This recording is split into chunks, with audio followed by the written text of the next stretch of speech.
So hi guys, I am starting 92nd series जिसमें हम human reproduction के छोटे छोटे टॉपिक्स कवर करेंगे। And today's topic is what is reproduction and events in reproduction. And कल का टॉपिक होगा male reproductive system. And if you want detail section of human reproduction then please comment, I will make a detailed section, detailed video of human reproduction. Okay, so today's topic is what is reproduction. Reproduction is the reproduction मतलब री का मतलब होता है again, produce मतलब produce करना। Okay, और अब रिप्रोडक्शन को डिफाइन कैसे करेंगे? तो reproduction is the production of offsprings. ठीक है, अब जो रिप्रोडक्शन है वो इम्पोर्टेंट क्यों है? Why reproduction is important for continuity of generation, ताकि जनरेशन की जो कंटिन्यू बनी रहे।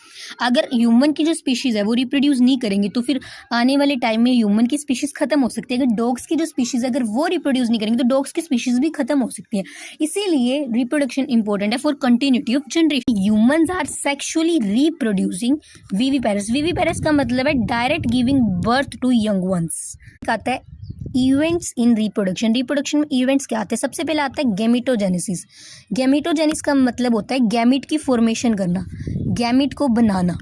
अब गैमिट मेल में जो है वो स्पर्म बनता है, ठीक है, और फीमेल में ओवम। ओके, ये एक पूरा प्रोसेस है, यहाँ पे आगे डिटेल में पढ़ेंगे। उसके बाद आता है इंसेमिनेशन। भाई गैमेट बन गया। अब इंसेमिनेशन का मतलब होता है transfer of male gamete to into female reproductive tract, transfer करवाना। क्योंकि यू नो कि मेल गैमेट जो होता है स्पर्म वो मोटाइल होता है, लेकिन जो फीमेल गैमेट होता है वो नॉन मोटाइल होता है। उसके बाद आता है फर्टिलाइजेशन, फ्यूजन ऑफ गैमेट्स। अब उसके पास पहुंच गया मेल का गैमेट, तो अब इन दोनों की क्या होगी? फ्यूजन ऑफ गैमेट्स, फ्यूजन करवाना। नेक्स्ट आता है इवेंट इम्प्लांटेशन। भाई फर्टिलाइजेशन होगी, गैमेट जाइगोट बन गया, अब उसे इम्प्लांट करेंगे। कौन सी स्टेज में जाके इम्प्लांट होता है? ब्लास्टोसिस्ट स्टेज में जाके एंड्रोमेट्रियम पे वो जाके इम्प्लांट होता है। उसके बाद आता है गस्टेशन।